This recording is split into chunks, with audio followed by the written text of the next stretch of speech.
Hello, my loves. It is Raven Douglas, and welcome back to The Journey.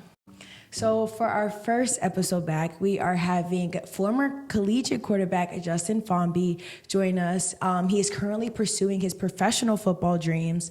But y'all know me. If you follow me, you know me. We are more than our sport. We are more than athletes. So, we're going to talk football today, but we're also going to talk a lot of life lessons and a lot of things that he's learned that can carry into other aspects of his life. So yeah, join us. We're going to learn from each other. We're going to learn with each other. We're going to grow together. Let's get to it.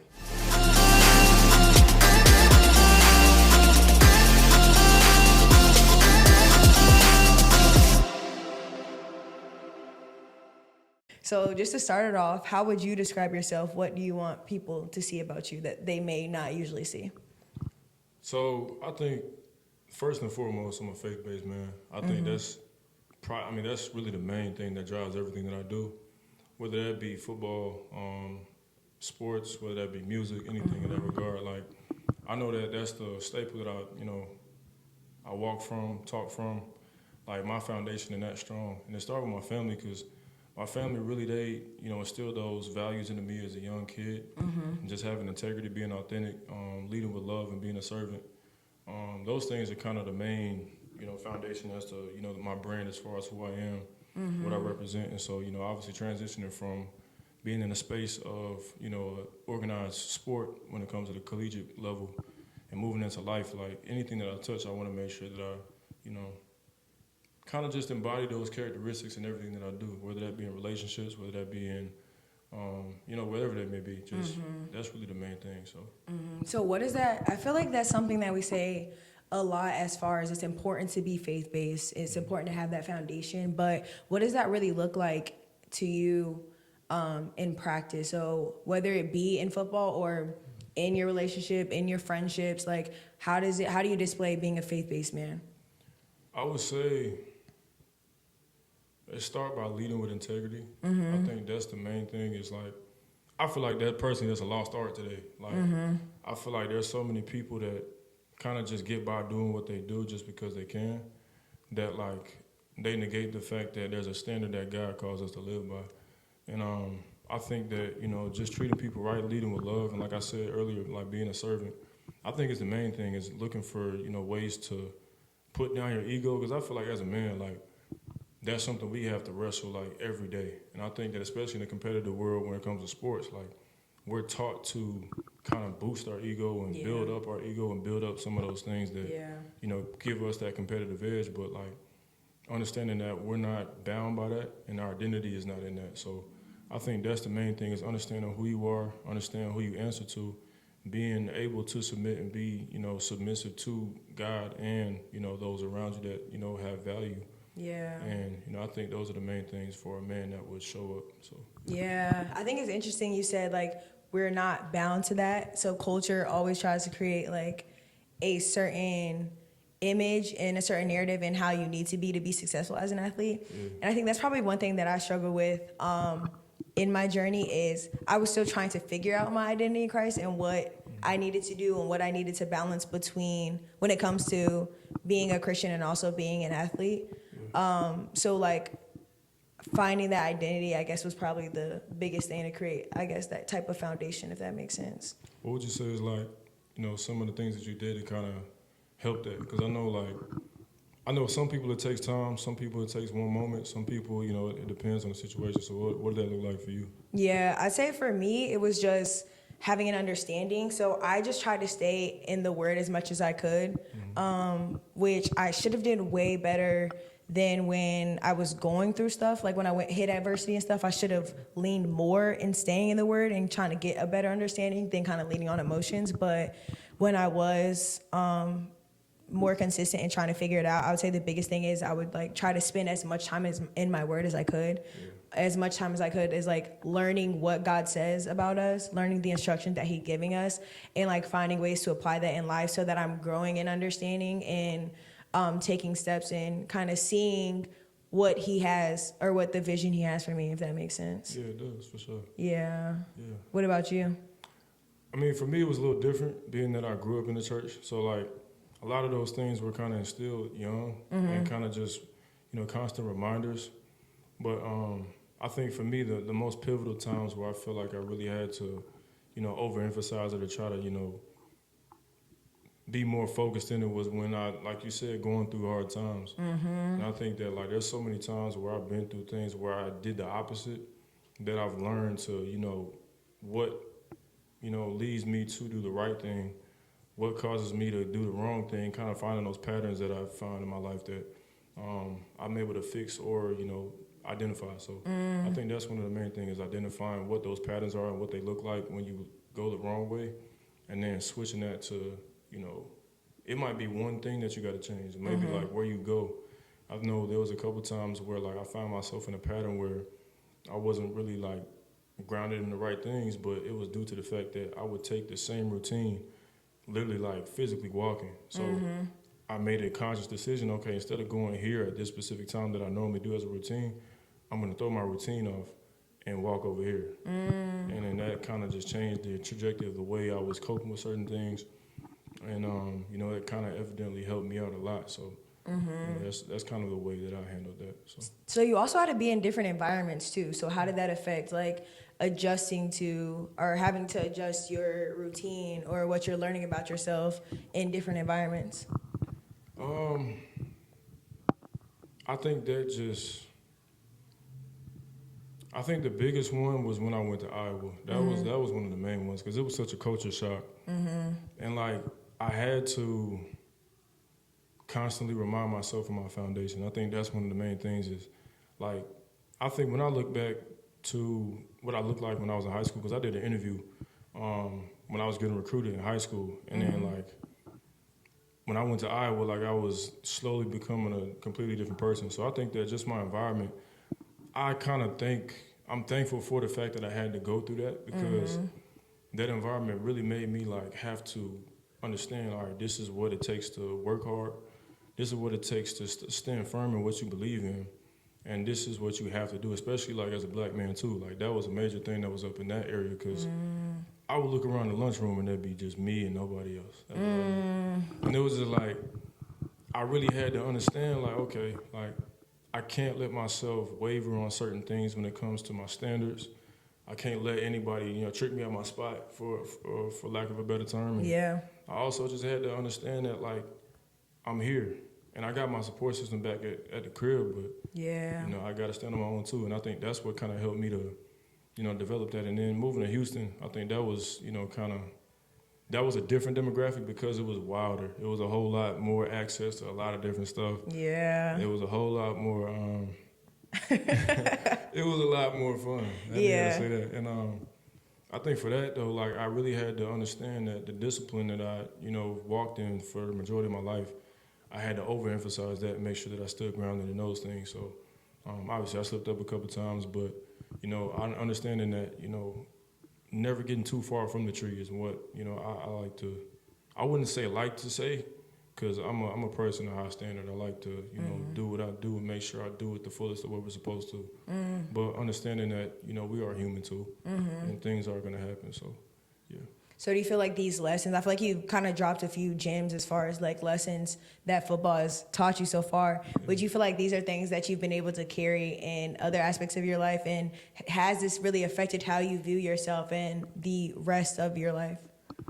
Yeah, definitely. I think that, I don't know, I just feel like sports is such a, what's the word I'm looking for? It's so like parallel to life. And it's like there's so many things that I've seen in being in football, just from a corporate standpoint, from a life standpoint, from a habitual standpoint too. Like you look at the top 1% that make it to the NFL. Those people work the hardest than anybody on the planet. Yeah. But they do it earlier. Yeah. And the one thing I saw that was like you said, I'm applying to my life now is understanding that in order for myself to be successful and make the money that I want to make, I'm going to have to work earlier, harder than anybody else that's working right now.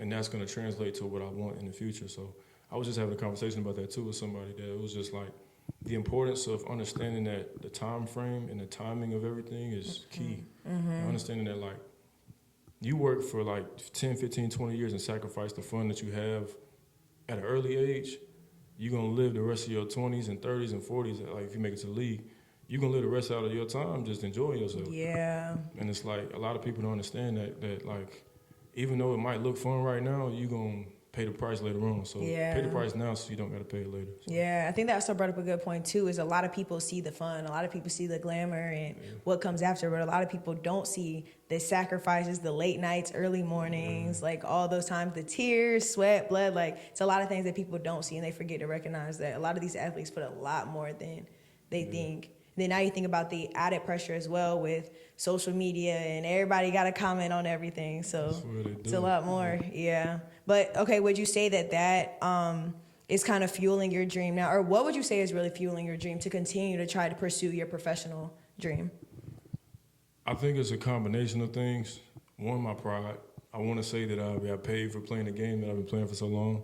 I feel like not a lot of people can say that. Like, I mean, I'm getting paid to do what I've been doing since I was 4. Right. And, I've seen a lot of people, my peers, give up.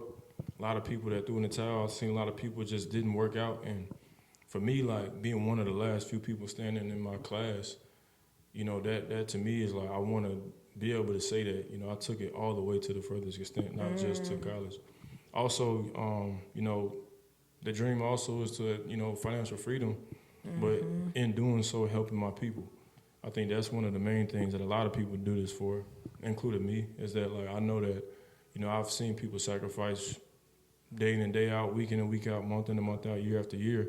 And I want to be able to stop that cycle, you know what I mean? So I think that's what's still keeping me going. Obviously, I've had kind of mental struggles as far as do I want to continue or not, but at the end of the day, like, I got to be able to understand that those two things are real and also understand that my purpose is real too. And I think that's where I kind of got messed up at. And something I would say to, somebody aspiring to go to the league is that as you get older, you start caring more and more about financial things and material things. And for me, it was like the older I got, I think before I even took my 6th year, I was on my 5th and I was thinking about not doing it because I was like, bro, I want to make some money, bro. I'm tired of being broke. I was tired of being broke. But it was just like understanding that my purpose in playing and trying to go to the league was never to make money in the first place. Wow. And I feel like God kind of humbled me in a way and told me like, hey, dog, check yourself. Like, why are you still doing this if you're trying to make money? I didn't call you to do this for the money. And it was more about the fact of the purpose and the impact. And I think that, for me, one of the main things I wanted to do was to be able to impact the youth to follow Christ. And that's really what my whole mission was early on. Wow. When people would talk to me as a kid, I was like, yeah, that's what I want to do because I want to be the influencer.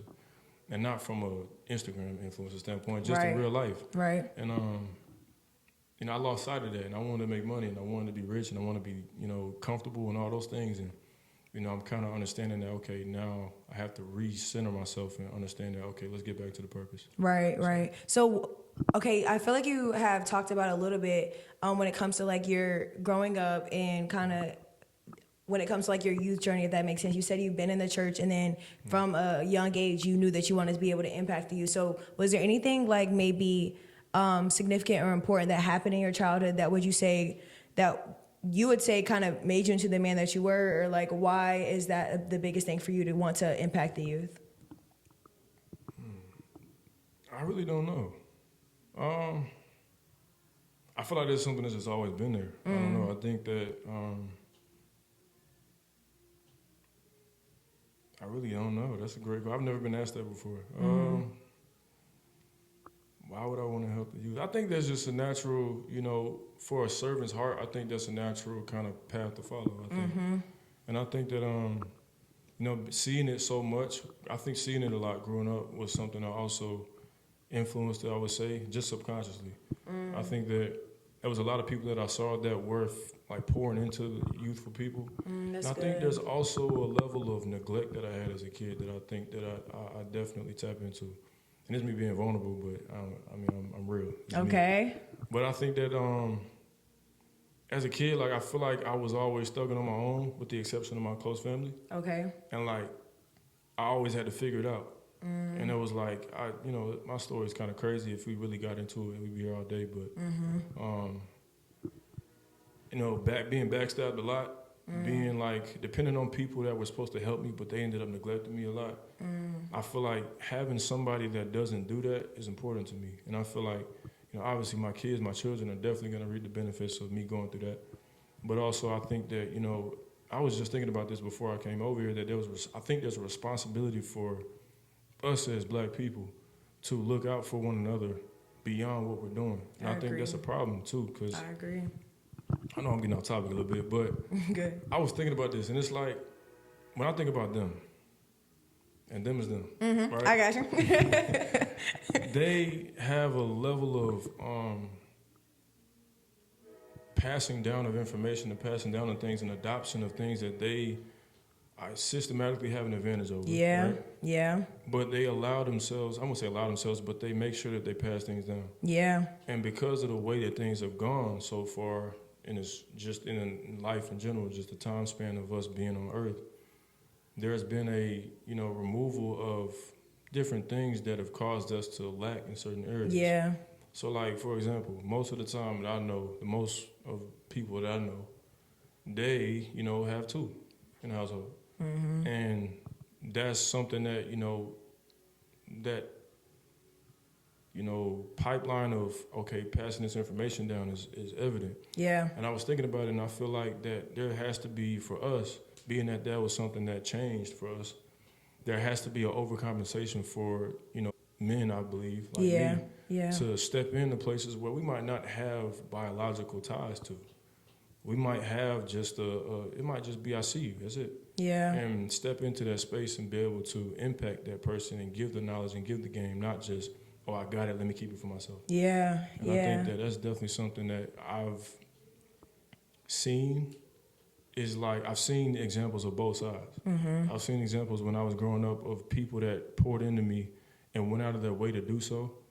Even to this day, getting me to play at A&T, I had somebody that believed in me and said, you know what, despite what I see that happened while you were, because I went to 2 different high schools. I went to one for 3 years, and then the second one was more like an HBCU type of vibe. Okay. And the first one was a PWI vibe. Oh, okay. And I was done kind of greasy a little bit.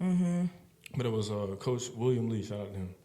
He helped me out, and he's been looking out for me ever since like high school, because he saw, I believe he had to play his role a little bit, kind of stay in the construct of what he was able to do while I was there, because he was a coach there, but also understand that the relationship goes beyond that, and he's helped me out through and through. So there's a lot of different people that helped me out to get to this point, and I saw good examples of that, but I also seen the bad examples of people that didn't care too much, kind of neglected it, pushed it to the side. And I want to be the person that is the good example. Yeah. So. Yeah, and I want to make sure that is heard, because I feel like you hit a lot of great points, but one of the biggest things that is just the things that are passed down. Yeah. And I think that what we are passing down way too much is a cycle and a mindset of, I had to get out of the mud, now you have to get out of the mud. Like, passing that down to your kids, and now the kids are growing up angry, and the kids are growing up resenting their parents, and now it's just that type of cycle of anger that's been passed down, and that type of mindset of, oh, I grew up without a father, so I'm not going to be angry. It's like a type of mindset that is passed down, and it's very unfortunate until you run into those strong individuals who want to be the change and want to choose to be that generation that makes the difference, which makes it harder, but those people that choose to do it end up starting something that's passed down. Instead of passing down anger, you're passing down love, and now your child is passing down love. And I think that's definitely something that we need to see a lot more of. Yeah. So I just thought that was a great point. I feel like, I hope other people hear that as well, that regardless of the cards that you're dealt, you can choose to make a difference. You can choose to be that one person that chooses to leave a different legacy. And you never know how much that can carry. That makes sense. I was just about to say that too. Like, we don't, I feel like a lot of times we don't understand how impactful one moment may be. Yeah. Like, I know people that, did one thing for me, and that still sticks with me to this day. Like, I have a list of people that I've wrote down that I know I'm going to be financially free one day, that I'm giving back to, and they don't even know it. You know what I mean? Like, something as simple as they took care of me. Like, it was a situation where, I didn't have enough money, and it was a birthday dinner, I didn't have nothing. And they were like, don't worry about it, I got you. Wow. And they might have never thought twice about it, but I know for a fact that, you know, I'm a believer in tenfold. So they getting that back tenfold. Yeah, I they love that. Hopefully they know who you is. But that's something that's going to happen. Yeah, sure. I love that. And you also just never know what somebody's going through. Like, you never know how one smile, one compliment, one small act of kindness could really change somebody's life. You just never know what they're going through, feeling mentally, thinking mentally at all. Yeah.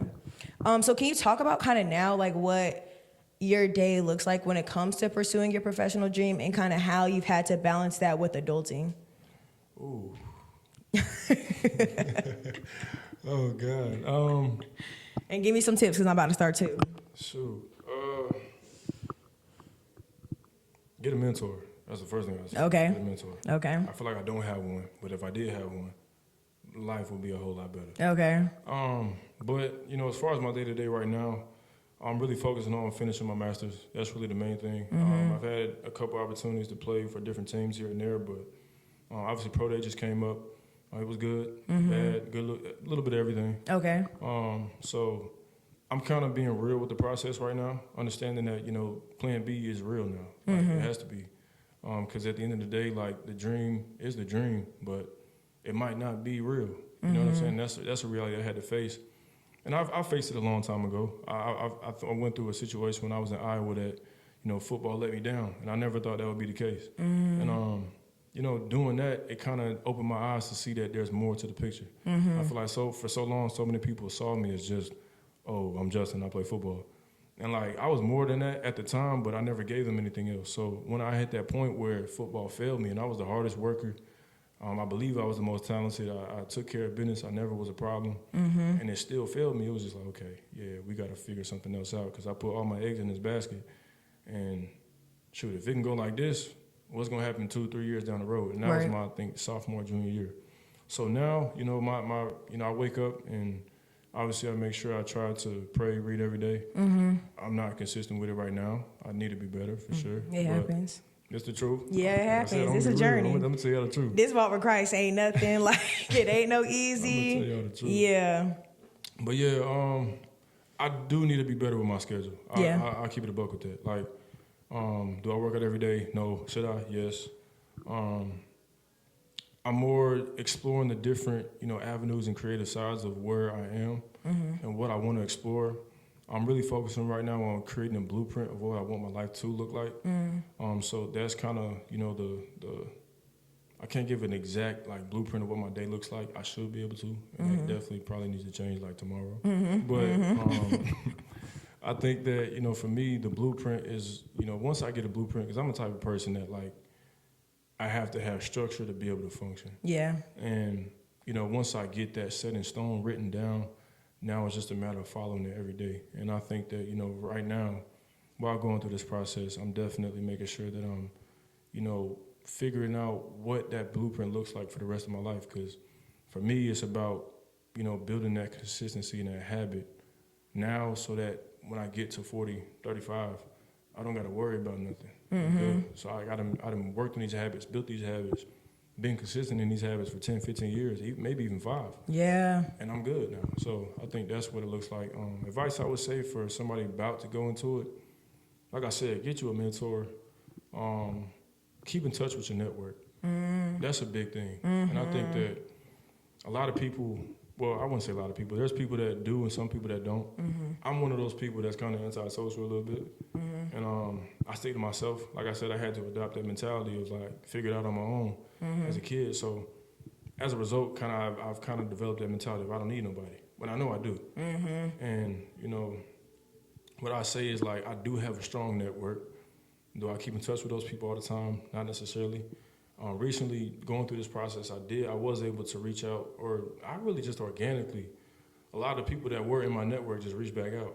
Oh, and so awesome. I kind of been able to, you know, spark those relationships a little bit more. But I would say definitely, you know, water your network. Okay. That's definitely something to do. And the earlier you get a blueprint, the better. Yeah. Because you don't want to be in my position where the blueprint was clear, it didn't work out, and now I'm like, what's going on? That's scary. Me, like, not having an agent was tough. Yeah. Real tough. Yeah. And it was just like, I wasn't expecting to not have an agent. And now I'm kind of like, all right, what do I do now? And now it's like, it's too late now, son. You got to figure it out. You know what I mean? So. Wow. Yeah. So you're just kind of like learning as you go along. Yeah, if like, makes sense. that's why I said I wish. That's tough. There's a lot I could say right now, but I'm going to keep it deep. You ain't got to. Hey, this is we a safe space, we a safe community. But I would ask you this: you say like you want a mentor. What would you say like your ideal mentor? Like what does that need to look like? Ooh, that's a good one. Faith-based for sure. Start there. Man of God, a man of financial freedom. Definitely that got it for sure. Ideally, somebody that went through the process that I went through when it comes to being an athlete. Okay. Because, there's different things and understandings that you gain from that I feel like sometimes other people don't understand. Yeah. Somebody that's married for sure. Right. Because I definitely want to get married in one time. Right. Right. Somebody funny, somebody cool, somebody just understands life from a emotional standpoint, from a practical standpoint, because I'm a big believer in understanding the balance between both. And I know that emotional intelligence and, just wisdom in itself, they go hand in hand, especially when it comes to relationships. And relationships are definitely a driver of successful people. And I think that somebody that has a very, very strong network, I was about to say wide network, but I don't necessarily believe in a wide network, because I believe that strong networks, even though they might not be wide, might be more valuable than ones that are wide. So I would say that's kind of the things that I would look for a mentor. Yeah, that's good. Really well balanced. And I feel like I would want the same as well. I feel like I have a lot of good people to look up to. I don't have like a consistent mentor that I talk to every day, but I have good people that and I love how like you thought about the aspects of your life that you want, and that's what you see in people. I've read that a few times, is if you have somebody that you can look up to that's gone through it, and you can kind of model those behaviors and those practices and kind of help you navigate it. Right. It kind of helps you so you don't have to. We're still going to make mistakes, but you don't have to make as many mistakes because now you're being guided in that sense. Yeah. So what would you say? We kind of talked about what you've learned when it comes to football, but let's talk about like you as a person. So I've heard you describe yourself as a leader. I've heard you describe yourself as calm and poised. So when it comes to, you can talk about both on the field and off the field. When it comes to navigating life in that sense, do you still see yourself in that same way off the field? And kind of how has that helped you just handle different things? I would definitely say yes. I'm the same. I'm consistent. Obviously, there's a little bit of a competitive switch that happens on the field. Because I ain't gonna lie, like, I'm really like, I grew up with sisters. So you can kind of imagine what that's like. Okay. I grew up with all the three sisters. I ain't had no brothers. So you the oldest or the youngest? Or? Middle child. Okay. Yeah, so like, okay, middle child. So, I would say that in navigating life, I'm more like smooth, I'm more calm, collect, more chill. That's not what usual middle child say. I would say like, I'm a hybrid. Okay. So like, I like to be, I'll give you like some game right quick. My music taste kind of defines me a little bit. Okay, what do you mean by that? My favorite artist is her. Okay. Without question, like no doubt. Okay. If you know me, you know that. Okay. Second is J. Cole, third is Gunna. See what I'm saying? So J. Cole's a great one. It's a mix of different types of vibes. You got the real rap, and then you got the little smooth rap, and then you got smooth R&B. Like, so I say that to say like, I believe that I take characteristics of how I am on the field, because it's at the end of the day I'm authentic. So I'm not gonna sit here and fake something, right? On the field I'm me. Off the field I'm still me. But there's just so many different aspects of me that I tap into. So like when I'm on the field, right, I'm more of a assertive person, more aggressive-ish, more competitive, more headstrong. Well, I'm always headstrong, but I would say more, just more. I'm masculine, no cap. I'll keep it a buck. And then off the field, I'm more player, smooth, like.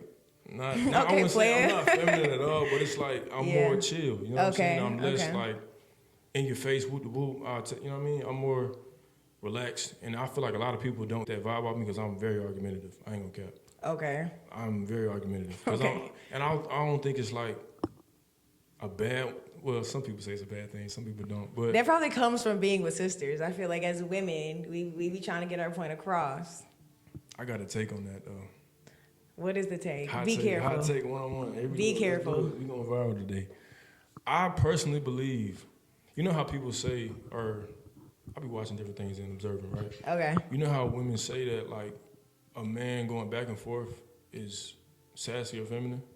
Yeah. It also depends on how they're going back and forth, but go ahead. I personally believe that it's not. Why do you say that? Because it's a competitive nature at the end of the day.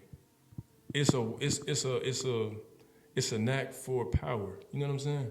So like, rather than me going back and forth with you is more about, oh, I want to just be all whoop-de-whoop. It's more like I'm trying to get the one up. You know what I'm saying? And it's a power thing. And I feel like a masculine trait is for like power to be trying to obtain. I think that's a masculine trait, personally.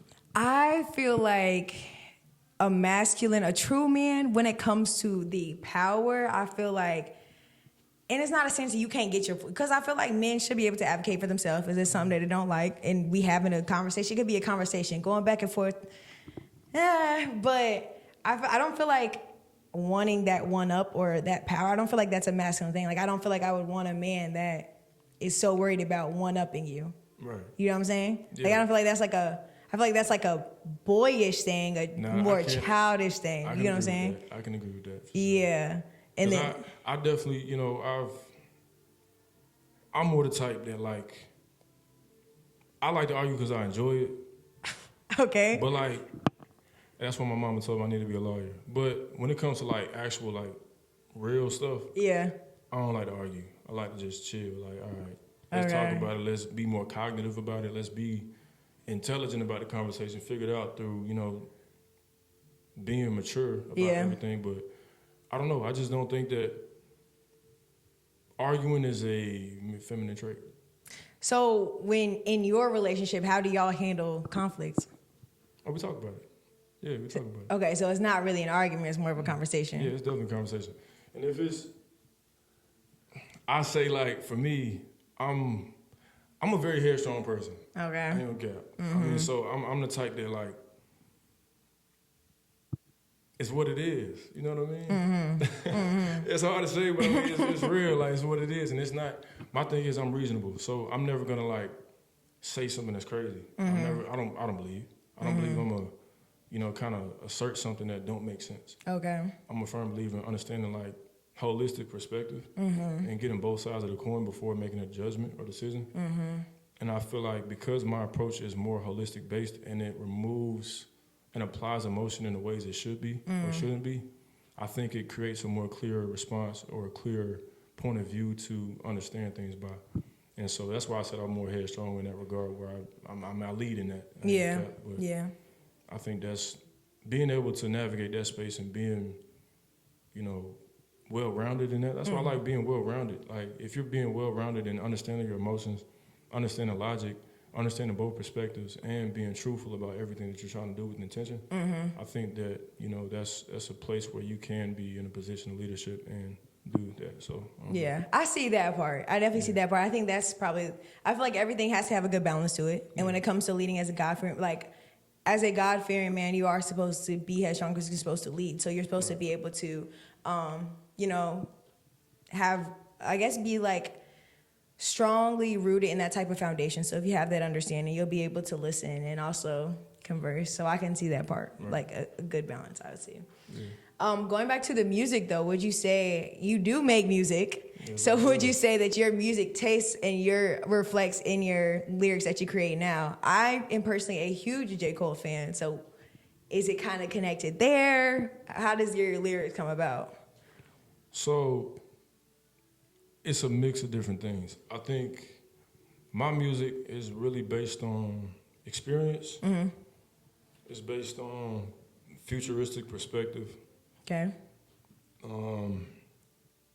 And it's kind of based on really just those two. Like, so your futuristic perspective, you mean like what you see your future like what being? I see my future looking like. Oh, okay. All right, so I just dropped a song called Smash. Yo, listen to the song Smash. By Fombo, all platforms. All platforms. Shameless plug. But in the song, I say she like when I hop in that scat and do the dash. I don't have a scat. Right. Okay. So, I don't have a Scat. I drive a Nissan. Okay. A 2007 Nissan. But in the future, I will have a Scat. I will hope so. Speaking into existence. I might not have a Scat, but futuristically, there is a world where I will have a Scat. So I talk about stuff that, like, there's another song I call Guinea Slide, where I say, hop in the Guinea Slide, Lamborghini. I don't have a Lamborghini. Right. You know what I'm saying? So Right. I don't probably won't have a Lamborghini soon. But in about, like, you know, You're speaking into existence like anyway. 5 to 10 years, you know what I'm Okay, saying? I might have one. So that's what I mean by futuristic. There's stuff that I talk about that, you know, people be like, there's cap in your rap. It's not necessarily cap. It's just right now it's cap. It's not yet. Yeah, You know what I'm saying? yeah. Type. But yeah, I think that, you know, my music taste is, my sound of what I make is changing. You know, I'm definitely a melody person. Okay. I grew up with music. That's my whole bread and butter. Second to football, that's my bread. Like, that's it. And you know, I've been definitely, like, I literally just got done finishing the song right before I came here. And you know, that's definitely something I'm passionate about. Definitely something that I don't play about. I know people, I haven't really shown that yet, media-wise, because you got to be a content creator nowadays to be able to do that. But Yeah. definitely that aspect of it is definitely changing. I'm kind of, like I said, I'm blueprinting. So I'm getting that blueprint of what I wanted to look like, how I wanted to look, what does the consistency look like, and then going from there. So to answer your question, though, you know, my music is basically all my experiences, what I see my future looking like.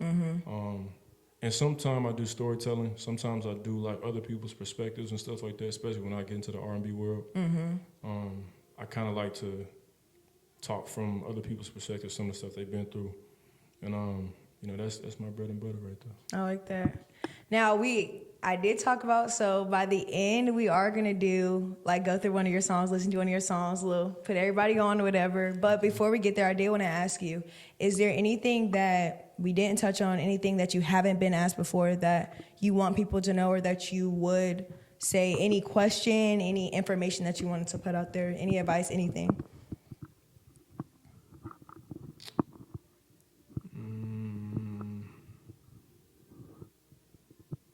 That's a good one.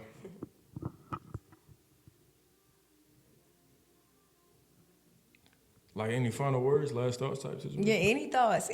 Like, I feel like there's one thing from, like, somebody who, as a journalist, is in an interview. I know I prepare whenever I want to talk to somebody, just so I know some, you know, topics to hit on. But I know a lot of times there are things that people may not usually ask about or may not know to ask about. So is there anything that you have wanted to talk about that nobody asked you about?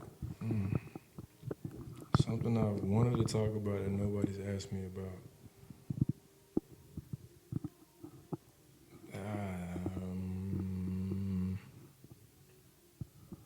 And it's okay if not. I was Nah, just I don't checking. think so. Yeah, I mean, That's good. That's good. That means everybody asking good questions. Means you did your job. No Yeah. Thank you. Okay, so I mean, a kind of fun thing I wanted to end on was to pull up one of your songs. Okay, we can listen to one of the songs. I have a link here. It's called. Wait, is this the one you want people to hear? It's called Church. I mean, this is. That's what you want to go through. Okay. They all go crazy. I hope y'all can hear. I'm gonna put the mic up here. What you want to do? You want people to hear this? You want to talk about the lyric? Like, it's up to you. All right, so how about this? We can play the song, and we're gonna talk about it. Okay, let's play it. Is the lyrics up here? No. No. I hope people can hear it. Oh, they can hear that. Damn. They can hear that. Come on.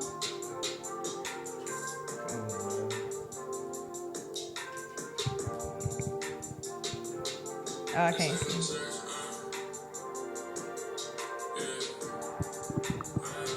Okay.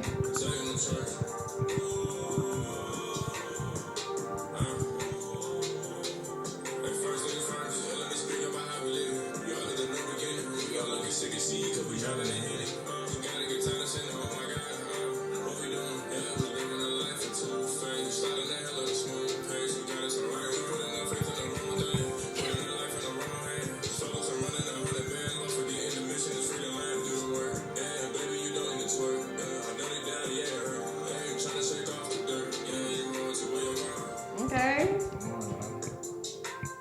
Okay.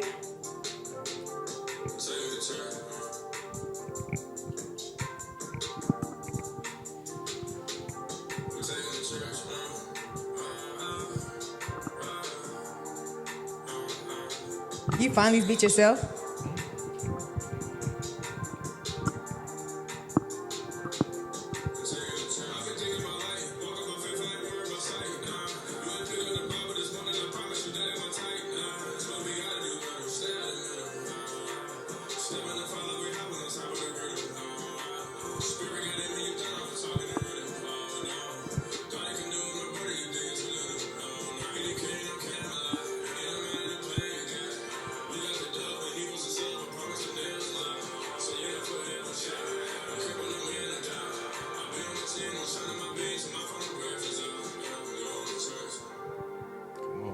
Okay. In the church, come on now. And break down those lyrics for us. Talk to us about it. It's motion. So look, we talking about church, right? Right. So first things first, let me speak about how we living. We all need a new beginning. We all looking sick at sea because we drowning in Henny. We got to get tired of sinning. Oh my God, what we doing? You know what I'm saying? So, Yeah. I mean, it's like, it's real rap though. Like we so caught in a cycle. You know what I mean? Like, we so caught up in the cycle of living life like everybody else that we don't even realize the consequences of our actions. You know what I'm saying? So, you know, for me, you know, that's really the main thing, is understanding that, you know, let's bring light to the situation so we understand where we at and understand what we're gonna move forward because of it, you know what I mean? So That was good. look, to all my fellas out there, to all my partners, all my dogs, if she ain't pick up her Bible this morning, I promise you that shouldn't be your type. I'm telling you. To my sisters too, same thing. That man can't pray. Real rap though. Call it a day. Come on now. That was a bar. Real talk. Wait a minute. Hold on. She trying to get a feature. Stop playing. I'm just saying. Anyway, but yeah, no, that's good. I think a lot of people don't even, especially in a college age. Like I feel like this is what we need to hear. A lot of stuff we do now, y'all, it's not worth it. It's not gonna be as fulfilling as we think it is. Let me stop playing. Does that make sense? Does that make sense? No, you spitting though. I mean, Yeah. I think that, you know, the main thing that I wanted to say in that song was just really understanding where we at as a people. And, you know, obviously being in HBCU culture, I've been around it for a while. So I've seen the other side of it too. I understand that, all right, bet, like, a lot of people drink, you know what I mean? And a lot of people don't understand that the consequences of those things is going to catch up to you later on down the road. But we escaping from something that we don't got to escape from. And I feel like finding a reason and a way to go back to, you know, is moral of the story, keep God in your life. Amen. Okay. But yeah, well, thank you for your time. Thank you for coming and just sharing a piece of you and just a lot of advice and stuff like that. Hope you guys enjoyed. Go check his music out. Appreciate y'all. Go check the page out. Then also stick with me. Like, comment, subscribe. Check out the next video. Comment, subscribe. Fombo official with everything. There we go. We'll put it in the caption or something so you can see it. Always and forever more life. 'Cause I don't